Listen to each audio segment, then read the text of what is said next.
আসসালামু আলাইকুম। Degree pass কোর্সের দ্বিতীয় বর্ষ সমাজবিজ্ঞান তৃতীয় পত্র অনলাইন ক্লাসে তোমাদের শুভেচ্ছা জানাচ্ছি। আজকে আমি শুরু করতে যাচ্ছি তৃতীয় অধ্যায় সেন্ট অগাস্টিন। এখানে সেন্ট অগাস্টিনের এই চ্যাপ্টারে আমরা জানবো সেন্ট অগাস্টিনের পরিচয় এবং তার তত্ত্বসমূহ। তো প্রথমে আমরা জানবো যে সেন্ট অগাস্টিন কে ছিলেন।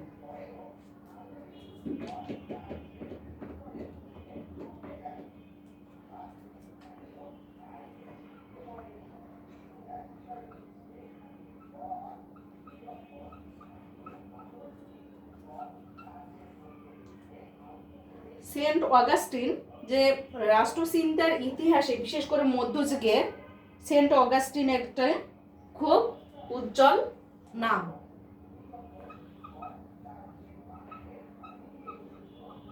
মধ্যযুগে যে কয়েকজন দার্শনিক ছিলেন তার মধ্যে সেন্ট অগাস্টিন অন্যতম। রাষ্ট্রদর্শনে এই সেন্ট অগাস্টিনের চিন্তা চেতনা খুব প্রখর ছিল এবং রাষ্ট্র দর্শনে তার অন্যতম অবদান হলো তার সিটি অফ গড।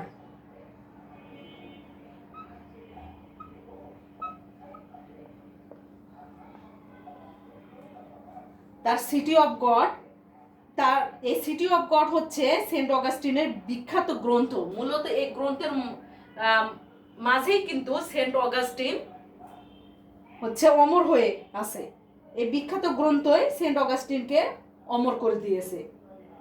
তো সেন্ট অগাস্টিনের পরিচয় দিতে গিয়ে বলতে হয় যে এই রাষ্ট্র দর্শনে যে অন্যতম দার্শনিক সেন্ট অগাস্টিন উত্তর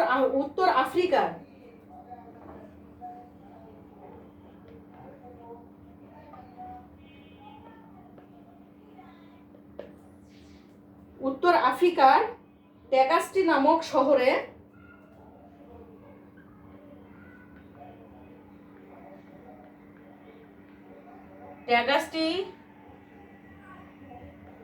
ট্যাগাস্টি নামক শহরে 354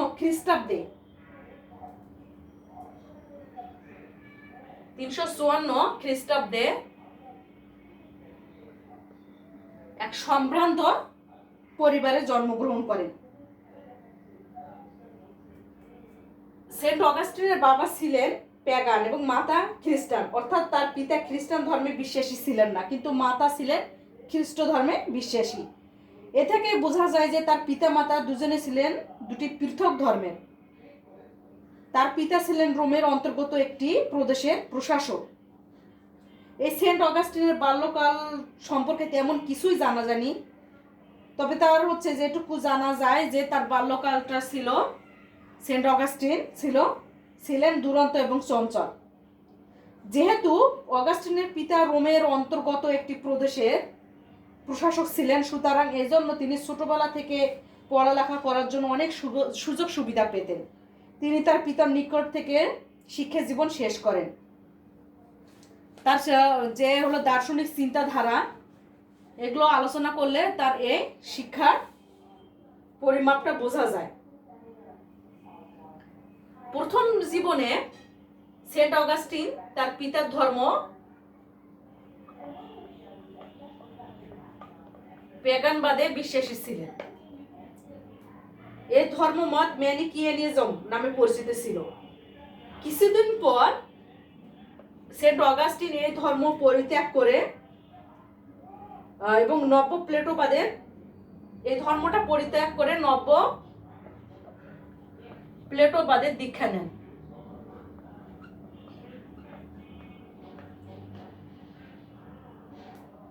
কিন্তু দেখা যাচ্ছে এটাও ক্ষণস্থায়ী ছিল।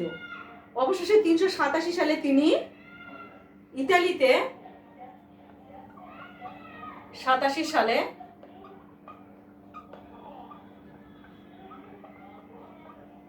ইতালিতে খ্রিস্ট ধর্মের দীক্ষা গ্রহণ করেন।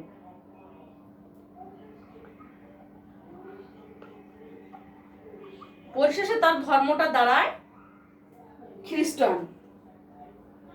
সেন্ট অগাস্টিন তার রাষ্ট্র দর্শনে অনেক গ্রন্থ রচনা করেছেন। তার মধ্যে তার বিখ্যাত গ্রন্থ হচ্ছে সিটি অফ গড। তিনি এই বিখ্যাত গ্রন্থ রচনার সময়কাল ছিল তার সিটি অফ গড 413 খ্রিস্টাব্দে থেকে শুরু করেন এবং শেষ করেন 426 খ্রিস্টাব্দ। 413 খ্রিস্টাব্দে হচ্ছে তার এই সিটি অফ গড লেখা শুরু করেন এবং শেষ করেন 426 খ্রিস্টাব্দে।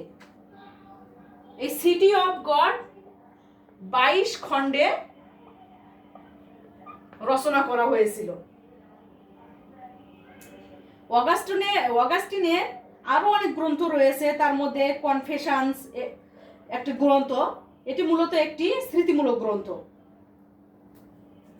এবং তার আরেকটি বিশেষ গ্রন্থ হচ্ছে the city of earth.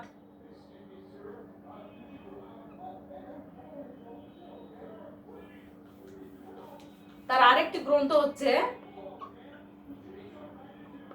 The city of earth.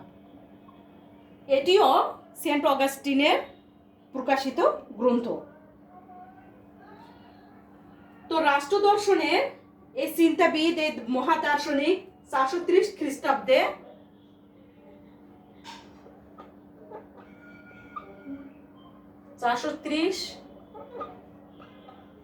খ্রিস্টাব্দে পরলোক গমন করেন, মৃত্যুবরণ করেন। তাহলে দেখা যাচ্ছে সেন্ট অগাস্টিন রাষ্ট্র দর্শনে যেসব অবদান রেখেছেন তার জন্য তিনি পৃথিবীতে চিরস্মরণীয় হয়ে আছেন। রাষ্ট্র দর্শনে তার যে কৃতিত্ব তা কিন্তু ভোলার নয়। রাষ্ট্রের বিভিন্ন ক্ষেত্রে তার গুরুত্বপূর্ণ অবদানের জন্য তাকে যুগ প্রবর্তক, চিন্তানায়ক বলা হয়। তো শিক্ষার্থীরা, এখন আমরা রাষ্ট্র দর্শনে সেন্ট অগাস্টিনে যে হচ্ছে তার রাষ্ট্রচিন্তার যে প্রধান প্রধান বৈশিষ্ট্যগুলো কি ছিল সেগুলো একটু আমরা দেখব।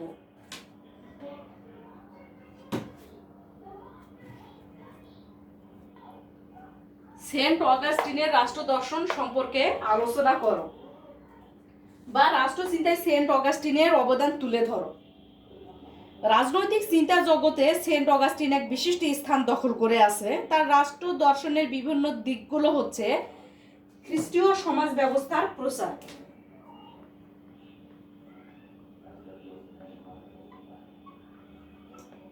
খ্রিস্টীয়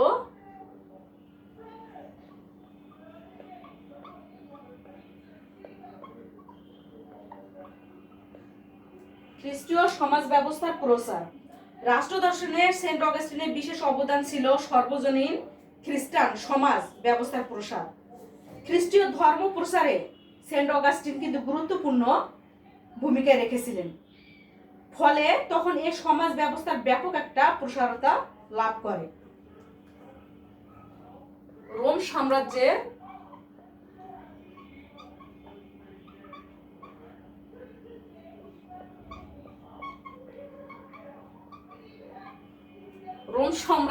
পতনের কারণ। অগাস্টিনের সময়কালে রোম সাম্রাজ্যের পতনের কারণ হিসেবে অনেকেই খ্রিস্ট ধর্মকে কিন্তু দায়ী করেছিল। তো এই যে অভিযোগ তারা করেছিল, এই অভিযোগ খণ্ডন করে অগাস্টিন বলেছিলেন যে খ্রিস্ট ধর্মের জন্য রোমের পতন হয়নি, বরং এ ধর্ম জনগণকে কি করেছে, মুক্তি দিয়েছে। রোমের পতনের মূলে তিনি অন্যায়, পাপ ও নানা ধর্মকেই তিনি দায়ী করেছিলেন।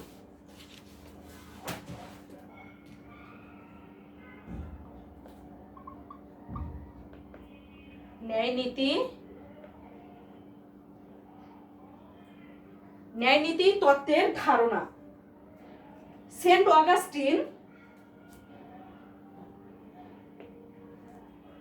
অগাস্টিন বলেন যে রাষ্ট্রে ন্যায়নীতি ও ন্যায় বিচার নেই সেখানে আইনও থাকতে পারে না। অগাস্টিন বিশ্বাস করেন যে বিশ্ব ভ্রাতৃত্ব ও সকলের জন্য যদি একমাত্র সার্বজনীন আইনের মাধ্যমে কিন্তু প্রকৃত শান্তি ও ন্যায় বিচার প্রতিষ্ঠা করা সম্ভব বলে সেন্ট অগাস্টিন মনে করেন।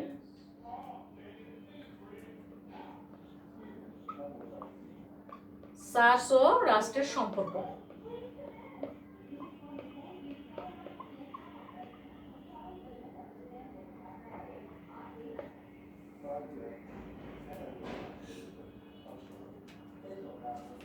অগাস্টিন মনে করেন যে রাষ্ট্রের একমাত্র সংস্থা হলো চার্চ। রাষ্ট্রের একমাত্র সংস্থা হলো চার্চ, যা মানুষের ভালো দিকটাই বিবেচনা করে এবং চার্চের সাহায্যে রাষ্ট্র তার নাগরিকদের একটা মুক্তির পথে পরিচালিত করতে পারবে বলে সেন্ট অগাস্টিন মনে করতেন। সামাজিক ও রাজনৈতিক চেতনা।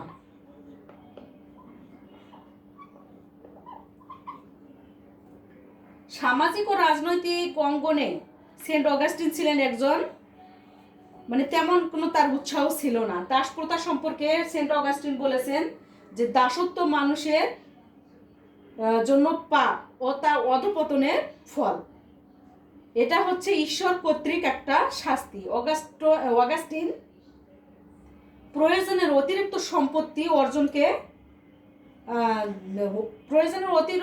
সম্পত্তি অর্জনের অধিকারকে অস্বীকার করেছেন। তাহলে বলা যায় যে অগাস্টিনের যে চিন্তাধারা তা কেবল মধ্যযুগের নয়, বরং পরবর্তী যুগে কেউ প্রভাবিত করেছে, পরবর্তী যুগকেও সেটা প্রভাবিত করেছে।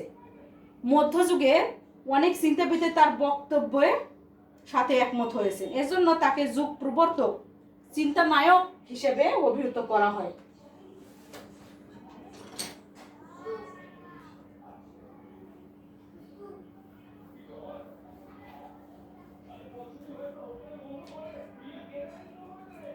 সেন্ট অগাস্টিনের সিটি অফ গড,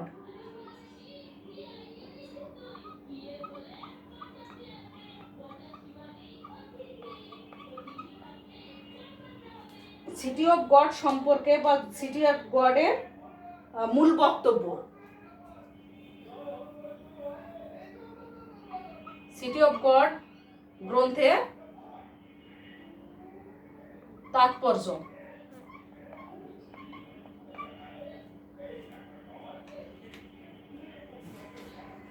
রাষ্ট্রচিন্তার ইতিহাসে সেন্ট অগাস্টিন এক মহাদার্শনিক। রাষ্ট্রদর্শনে তার অমর গ্রন্থ হলো দ্য সিটি অফ গড বা স্বর্গরাজ্য। তো এই গ্রন্থে তিনি দার্শনিক যে তত্ত্বাবলী সেগুলো সম্পর্কে আলোচনা করেছেন। তার চিন্তাধারা দর্শনের বই, তার যে চিন্তাধারা তার বহিঃপ্রকাশ হচ্ছে সিটি অফ গড। তো সেন্ট অগাস্টিনের যতগুলো রচনাবলী রয়েছে তার মধ্যে সর্বাধিক উল্লেখযোগ্য হলো তার দ্য সিটি অফ গড বা স্বর্গরাজ্য, যেটাতে বাংলাতে বলে স্বর্গরাজ্য। তিনি তার বিখ্যাত গ্রন্থ বলেছে 413 খ্রিস্টাব্দে শুরু করে এবং শেষ করে 426 খ্রিস্টাব্দে, এবং গ্রন্থটি মোট 22টি খণ্ডে প্রকাশিত হয়েছিল। এই দ্য সিটি অফ গডের তাৎপর্যগুলো হচ্ছে এই তার গ্রন্থে হচ্ছে বিশ্লেষণ করলে যেগুলো পাওয়া যায়,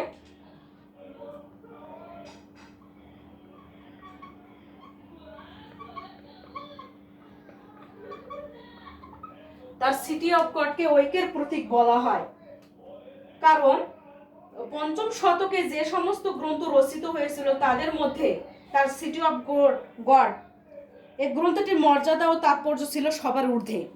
তৎকালীন সময়ে গির্জা ও বহু দেববাদী রাষ্ট্রের মধ্যে যে সংঘর্ষ দেখা দিয়েছিল তার শেষে হয় তার এই দ্য সিটি অফ গডের মাধ্যমে, এবং রাষ্ট্রে ন্যায় বিচার প্রতিষ্ঠা। আরেকটি বৈশিষ্ট্য হলো রাষ্ট্রে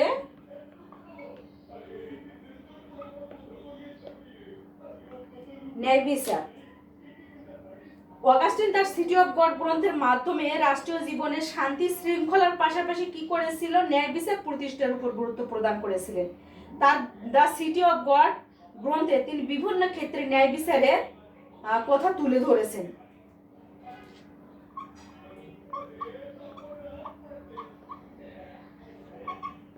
রাষ্ট্রীয় শান্তি ও শৃঙ্খলা। রাষ্ট্রের মধ্যে শান্তি ও শৃঙ্খলা বজায় রাখার জন্য তিনি বিভিন্ন নীতিসমূহ তার এই গ্রন্থে উল্লেখ করেছেন। রাষ্ট্রের মধ্যে শান্তি শৃঙ্খলা স্থাপন করাই ছিল তার এই গ্রন্থের, দ্য সিটি অফ গড গ্রন্থের মূল লক্ষ্য। সৎ ও অসত্যের প্রতি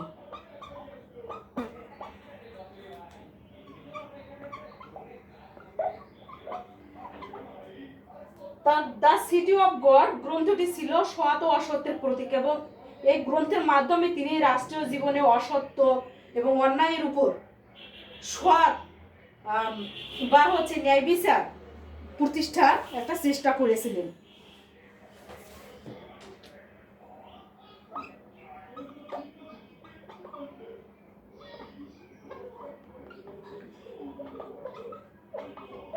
তার এই গ্রন্থের আরেকটি বৈশিষ্ট্য ছিল ধর্ম এবং রাজনীতি নিয়ে। ধর্ম এবং রাজনীতির সম্পর্কে একটা অবাধ আলোচনা করেছেন অগাস্টিন তার এই গ্রন্থে। সাধারণ মানুষের কল্যাণের জন্যই কিন্তু তিনি তার এই গ্রন্থ রচনা করেছিলেন। তাহলে সেন্ট অগাস্টিনের দ্য সিটি অফ গডের মাধ্যমে সমাজ ও রাষ্ট্রে শান্তি, শৃঙ্খলা, একতা এবং ন্যায় বিচার উনি প্রতিষ্ঠা করতে চেয়েছেন, যা রোমান সাম্রাজ্যকে প্রতিষ্ঠা করার পেছনে অবদান রেখেছে। তাই এক্ষেত্রে বলা যায় তার দ্য সিটি অফ গড এই গ্রন্থটির তাৎপর্য অপরিসীম। নেক্সট আমি ডিসকাস করব সেন্ট অগাস্টিনের ন্যায় ধর্ম। সেন্ট অগাস্টিনের ন্যায় ধর্ম ব্যাখ্যা করো। ন্যায় বিচার সম্পর্কে সেন্ট অগাস্টিনের ধারণা হলো যে নির্দিষ্ট কোনো প্রতিষ্ঠানের সদস্যবৃন্দ যখন উক্ত প্রতিষ্ঠানের নিজস্ব ব্যবস্থার সাথে সামঞ্জস্য রক্ষা করে তাদের জীবনকে নিয়ন্ত্রণ করে এবং উক্ত প্রতিষ্ঠান কর্তৃক অর্পিত কর্তব্য ও দায়িত্ব সম্পর্কে সচেতন থাকে, তখন বলা হয় যে উক্ত প্রতিষ্ঠানে ন্যায় বিচার প্রতিষ্ঠিত হয়েছে এবং প্রতিষ্ঠানের সকল সদস্যবৃন্দ সকলেই ন্যায়পরায়ণ। কিন্তু এখানে শর্ত থাকে যে এই প্রতিষ্ঠান যদি সর্বোচ্চ প্রতিষ্ঠান না হয়ে উচ্চতর কোনো প্রতিষ্ঠানের অংশবিশেষ হয়, তবে এই ন্যায় বিচার চূড়ান্ত ন্যায় বিচার হতে পারে না এবং সেটি হবে আপেক্ষিক ন্যায় বিচার। সেন্ট অগাস্টিন আরও বলেন, খ্রিস্টান রাষ্ট্রের জন্মের পূর্বে যে সকল রাষ্ট্রের উদ্ভব হয়েছিল সেসব ক্ষেত্রে কোনো ন্যায়নীতি ছিল না, শুধু খ্রিস্টান রাষ্ট্রে এই ন্যায়নীতি কার্যকরী হতে পারে। এটাই ছিল সেন্ট অগাস্টিনের ন্যায় তত্ত্বের বা ন্যায় ধর্ম তত্ত্বের মূল কথা। অগাস্টিনের ন্যায় তত্ত্বের বৈশিষ্ট্যগুলো হলো: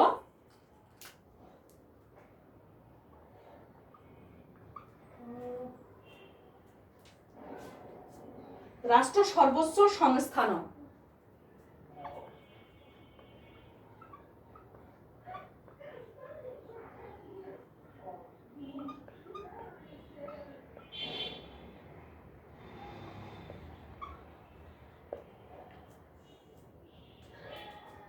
অগাস্টিন তার ন্যায় তত্ত্ব প্রতিষ্ঠার ক্ষেত্রে রাষ্ট্রকে সর্বোচ্চ প্রতিষ্ঠান হিসেবে স্বীকৃতি দেননি। অগাস্টিনের মতে যে কেবল ঈশ্বরের রাজ্যেই ন্যায় ও শান্তির আদর্শ বাস্তবায়িত হতে পারে, আর পার্থিব রাষ্ট্র বিধাতার রাষ্ট্রের অংশ বিশেষ মাত্র। ধর্মের প্রতি গুরুত্ব আরোপ।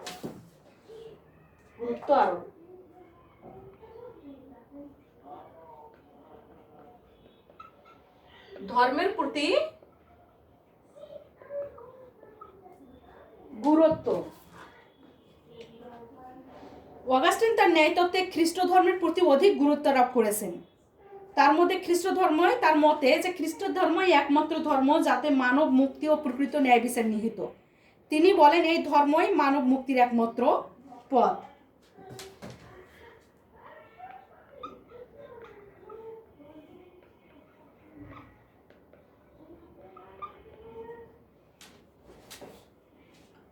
অগাস্টিন পার্থিব রাষ্ট্রে ন্যায় প্রতিষ্ঠা করার কথা বলেছেন, কিন্তু তা খ্রিস্টান রাষ্ট্রের জন্য প্রযোজ্য। অন্য কোনো রাষ্ট্র ন্যায় প্রতিষ্ঠা করা সম্ভব নয় বলে অগাস্টিন মনে করেন।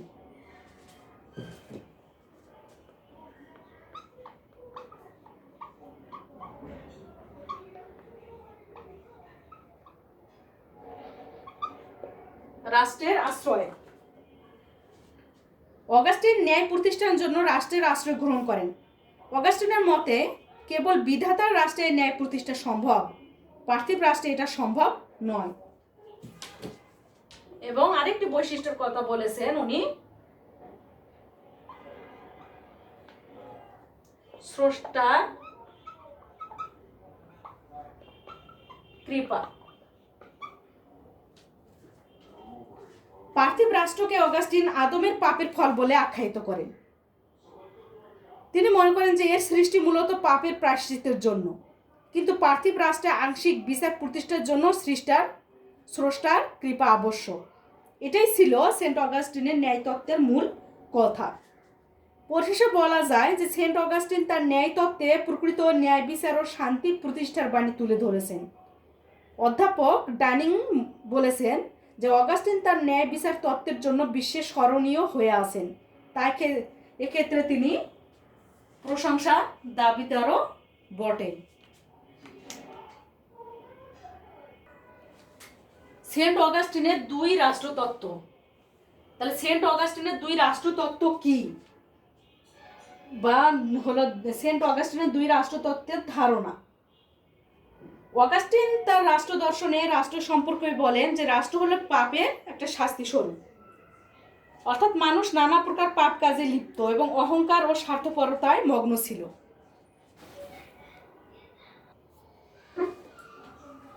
এই অহংকারের জন্যই কিন্তু তিনি মনে করেন যে আদমের পতনের ফলে যে পাপের সূচনা হয় পার্থিব রাষ্ট্রের, সে হলো পাপের ফলশ্রুতি। তা আদমের পতন না হলে পার্থিব রাষ্ট্রের সূচনা হতো না। পৃথিবীতে যতদিন পাপ থাকবে ততদিন পার্থিব রাষ্ট্র থাকবে।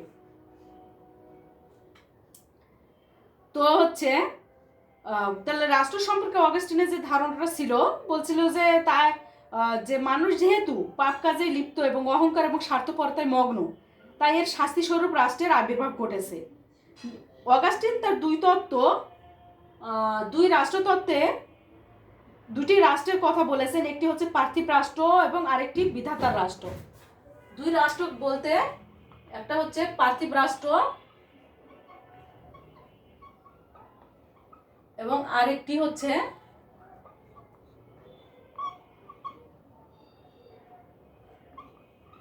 বিধাতার রাষ্ট্র। এই দুই রাষ্ট্রের কথা বলেছেন।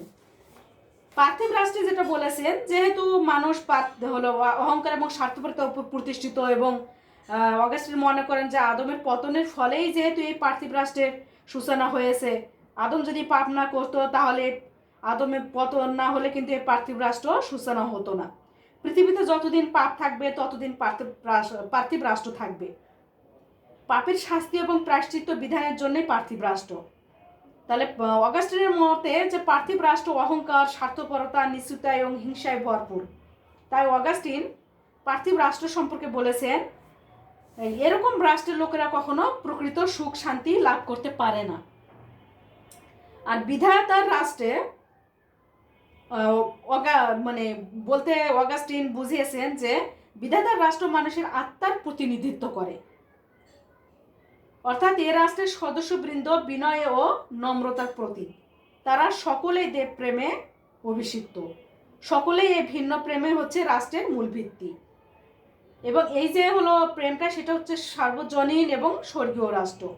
এ রাষ্ট্রে সর্বদাই সুখ শান্তি বিরাজ করে। এটি মানুষের মধ্যে প্রেম ও ভালোবাসার এক মূর্ত প্রতীক। এবং এই বিধাতার রাষ্ট্রটা হচ্ছে কি স্থায়ী। সেন্ট অগাস্টিন বলেন যে বিধাতার রাষ্ট্র খ্রিস্টান চার্চের চেয়ে ব্যাপক। এজন্যই অগাস্টিন বিধাতার রাজ্য বলতে একটি সর্বজনীন রাষ্ট্র প্রতিষ্ঠা করতে চেয়েছিলেন। কিন্তু সব মানুষই এর সদস্য হতে পারে না। এর সদস্য হতে হলে কি হতে হবে? খ্রিস্টান ধর্মে বিশ্বাসী হতে হবে। তাই এক্ষেত্রে তিনি বিধাতার রাষ্ট্রের রূপের অধিক গুরুত্ব আরোপ করেছিলেন। তো অগাস্টিন তার রাষ্ট্র দর্শনে এই পার্থিব রাষ্ট্র এবং এই বিধাতার রাষ্ট্রের মধ্যে যে সুন্দর পার্থক্য তুলে ধরেছে, এবং এই দুই রাষ্ট্রের মধ্যে ন্যায় বিচার এবং শান্তি প্রতিষ্ঠার একটা প্রয়াস চালিয়েছেন সেন্ট অগাস্টিন। সেন্ট অগাস্টিনের আরেকটি তত্ত্ব হচ্ছে সেন্ট অগাস্টিনের বিধাতার নগরী বা বিধাতার রাষ্ট্র। বা ঈশ্বরের রাষ্ট্র।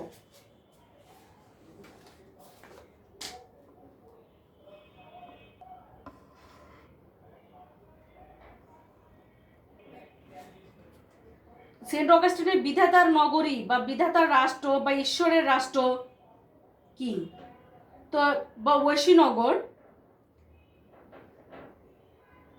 সেন্ট অগাস্টিন তার ঐশীনগর বা সিটি অফ গড এই দুই শহরের মধ্যে পার্থক্য তুলে ধরেছেন। দুই শহর বলতে তিনি পার্থিব এবং বিধাতার নগরীকে বুঝিয়েছেন। এদের মধ্যে একটির অবস্থান স্বর্গে, অন্যটি পৃথিবীতে। পার্থিব রাষ্ট্র সম্পর্কে অগাস্টিন বলেছেন যে পার্থিব রাষ্ট্রের লোকেরা জন্মগতভাবেই স্বার্থপর। এ কারণেই তারা শুধু নিজেদের নিয়েই ব্যস্ত থাকে। তারা ভগবানের নাম পর্যন্ত মুখে আনে না। তারা শুধু নিজেদের নিয়ে ব্যস্ত থাকার কারণে তাদের মধ্যে ভগবত প্রেম দেখা যায় না। কিন্তু বিধাতার রাষ্ট্রে দেখা যায় এটি সম্পূর্ণ বিপরীত। অগাস্টিন বলেন স্বর্গে যে রাষ্ট্র অবস্থান করছে তার নাগরিকরা অত্যন্ত ধর্মপ্রাণ এবং ঈশ্বরের প্রতি আসক্ত। তারা নিঃস্বার্থভাবে কাজ করে এবং তারা দেব প্রেমে অভিষিক্ত, এবং এই ঈশ্বরের রাষ্ট্রে সর্বদা সুখ শান্তি বিরাজ করে। এ রাষ্ট্রের রাজত্ব স্থায়ী। তিনি মনে করেন পার্থিব রাষ্ট্রের জনগণের মধ্যে প্রেম ভালোবাসা সচরাচর দেখা যায় না, কিন্তু বিধাতার রাষ্ট্র বা স্বর্গরাজ্যের জনগণ নিজেদের মধ্যে প্রেম, প্রীতি এবং ভালোবাসার স্নেহ বন্ধন গড়ে তোলে। পার্থিব রাষ্ট্রের জনগণের মধ্যে অহংকার, স্বার্থপরতা ও হিংসা পরিপূর্ণ, কিন্তু বিধাতার রাষ্ট্রের মানুষগুলো বিনম্র, ভদ্র। তাদের মধ্যে কোনো হিংসা, বিদ্বেষ, অহংকার নেই। তারা একে অন্যের পরিপূরক হিসেবে কাজ করে। এটাই ছিল অগাস্টিনের বিধাতার রাজ্য বা ঐশীনগরীর মূল বক্তব্য। এতে তিনি স্বর্গরাজ্যের একটা পরিপূর্ণ বিকাশ ঘটিয়েছেন। পার্থিব রাজ্যের চেয়ে যে স্বর্গরাজ্য যে কত উন্নত ও নিঃস্বার্থ তা তিনি এখানে তুলে ধরেছেন। তাই এক্ষেত্রে তার সিটি অফ গড বা ঐশীনগরের তাৎপর্যের গুরুত্বটাও কিন্তু আমরা উপলব্ধি করতে পারি। এবং সেন্ট অগাস্টিনের আরেকটি হচ্ছে তার দুই তরবারি তত্ত্ব।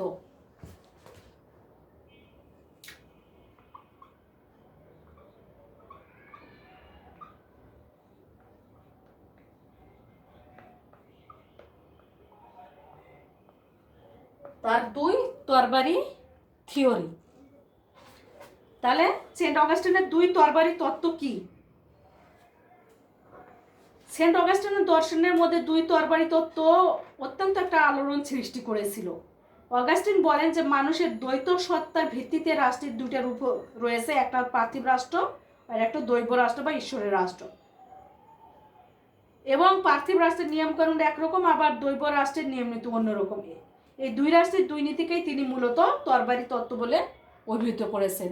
অর্থাৎ পার্থিব রাষ্ট্র এবং বিধাতার রাষ্ট্রের যে নিয়ম নীতি দুই রকম, এই নিয়ম নীতি দুই রকম, সেজন্যই তিনি এই তত্ত্বটিকে, এই নীতিকে তরবারি তত্ত্ব, দুই তরবারি তত্ত্ব বলে অভিহিত করেন।